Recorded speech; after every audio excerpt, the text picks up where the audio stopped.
Los trabajadores y anarquistas italianos Sacco y Vanzetti son procesados por segunda vez en Estados Unidos. El príncipe Hirohito se hace cargo de la regencia de Japón. Muere el famoso pistolero y alguacil Bud Masterson, cuya vida dio origen a varias películas y a una serie de televisión. Fracasa el primer intento de ascensión al Monte Everest, la montaña más alta del mundo. El cubano José Raúl Capablanca se proclama campeón del mundo en ajedrez. Albert Einstein gana el Premio Nobel de Física. Argentina grita campeón por primera vez. Era el turno de que el campeonato sudamericano volviera a su cuna, Argentina. El escenario de esta nueva cita fue la cancha del Club Esportivo Barracas de la ciudad de Buenos Aires. Inaugurado un año antes, el flamante estadio tenía capacidad para 35.000 espectadores y contaba con un lugar especialmente dotado para que los periodistas pudieran cumplir su trabajo con más comodidad, una terraza sobre los vestuarios. La familia del fútbol continental tuvo la deserción de Chile por un conflicto que se generó cuando su federación invitó a la Liga Rebelde de Argentina a jugar unos amistosos. Esto provocó el disgusto de la AFA, que quería la desafiliación de Chile de la Confederación Sudamericana. Ante este panorama, los dirigentes chilenos decidieron no enviar a su equipo al torneo, pero para que defendiera sus intereses ante la CSF, estuvieron representados por el abogado Norberto Ladrón de Guevara, quien por cierto había jugado en la selección chilena en el Sudamericano de 1917. Resumiendo, el hábil profesional logró el apoyo del resto de las federaciones y con ello que la sanción que se les impusiera fuera mínima. Por otra parte, había una buena noticia. Paraguay se unía a Argentina, Brasil y Uruguay. Los guaraníes se habían inscrito ese mismo año en la FIFA y con su camiseta de bastones verticales blancos y rojos fueron recibidos con numerosas muestras de cariño por los hinchas argentinos.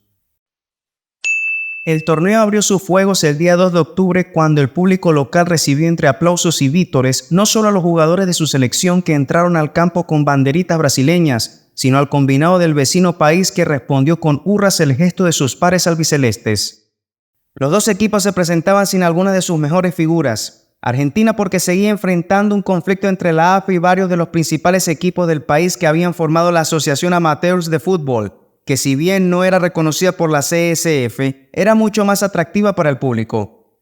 Por su parte, los amazónicos otra vez tenían problemas a la hora de conformar su selección, y esta vez la habían armado utilizando solo jugadores cariocas, con una circunstancia que la hacía más dramática, pues se cuenta que el propio presidente de la República, Epitácio Pessoa, habría sugerido la no inclusión de jugadores negros o mulatos en el equipo, incluyendo al famoso Arthur Friedenreich, un hecho que merecerá su propio espacio en un próximo video.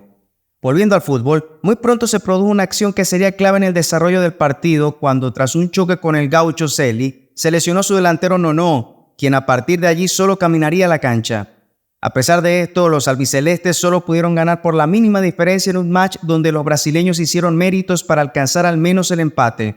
El gol se produjo tras un tiro libre de Solari, que el muy buen arquero Kuntz no pudo retener, y su despeje fue capitalizado por Julio Libonati.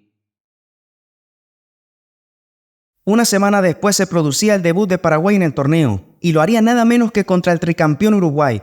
Dirigidos por el argentino José Laguna, los guaraníes habían dicho que venían a aprender. No obstante, se convertirían en protagonistas de lo que entonces se consideró una hazaña cuando, con el aliento de los numerosos residentes paraguayos en Argentina y de los propios hinchas locales que veían en los charrúas el rival a vencer, logró un resultado impensable, pues esa selección desconocida venció a un conjunto oriental formado por jugadores de probada calidad. Capitaneados por Fleitas Solich, los guaraníes se pusieron en ventaja cuando iban apenas 8 minutos de juego a través de Gerardo Rivas, quien tras eludir a dos rivales, fusiló al arquero. Rivas era el jugador más joven del torneo, con 16 años de edad cumplidos hacía menos de un mes, y según las crónicas de la época, le habían prestado unos pantalones largos para viajar con la delegación. Pero eso no era todo con el pichón de crack, pues también cuenta que cuando intentó ingresar al vestuario con sus compañeros, un guardia le dijo: «Rajá de acá, pibe», y el hombre debió ser convencido de que en efecto el chico era jugador del equipo. No faltan quienes colorean esta anécdota de otra manera, al afirmar que un controlador lo había detenido a la entrada del estadio argumentando: «Basta, los paraguayos ya metieron muchas mascotas», y que él habría respondido: «Yo no soy mascota, señor, soy el wing izquierdo, me llamo Gerardo Rivas». Pero curiosidades al margen, el alborozo con el gol fue tal entre los asistentes que invadieron la cancha y llevaron en andas al jovencito. Después de 15 minutos, el partido se reanudó y siguieron las sorpresas, pues Ildefonso López marcó el segundo tanto. Al final, el partido terminaría 2-1 a su favor, un verdadero balde de agua fría para los celestes. Debido a que su debut en el torneo había sido pospuesto 7 días, los paraguayos después pagaron ese retraso, pues debieron completar sus 2 partidos restantes en apenas una semana ante rivales que venían notoriamente más descansados, y eso explica las 2 derrotas contundentes sufridas, ambas por score de 3-0. Primero ante Brasil, en un choque donde la figura fue Machado gracias a su doblete, y en su despedida del torneo ante Argentina, que marcó a través de Julio Libonati, Blas Arupo y Raúl Echeverría.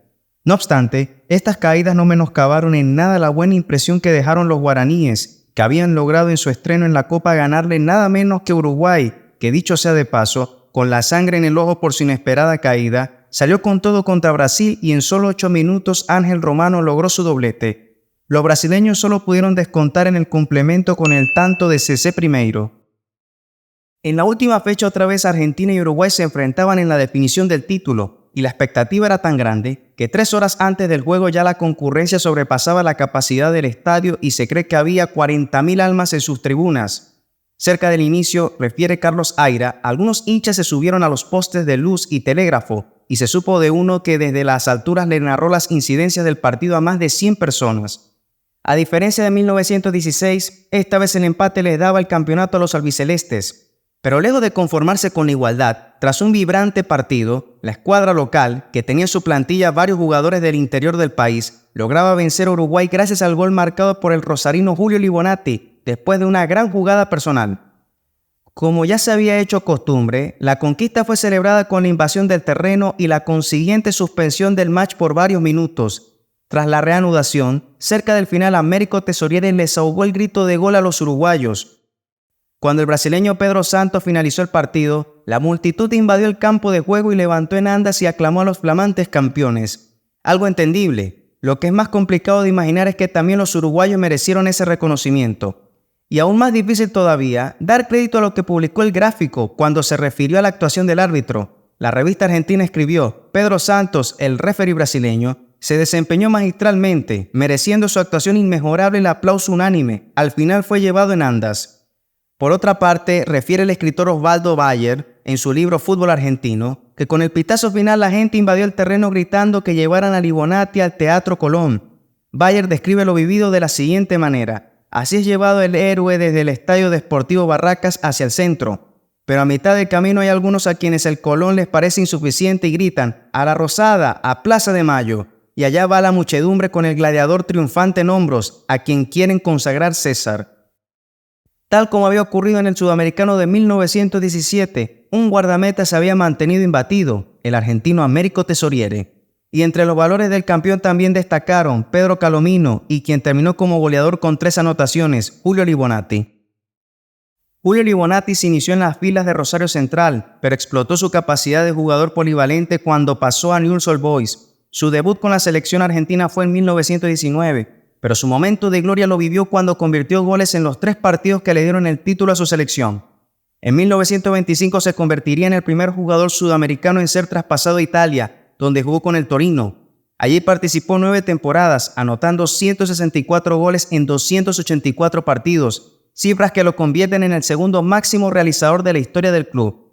Libonati también jugó con la selección Azzurra, con la que logró 15 goles en 17 partidos. Después seguirían su ejemplo de vestir otros colores un extenso grupo de argentinos, en una lista donde están varios campeones mundiales: Raimundo Orsi, Enrique Guaita, Luis Monti y Atilio de María, con Italia en 1934, David Trezeguet con Francia en 1998 y Mauro Camoranesi con Italia en 2006.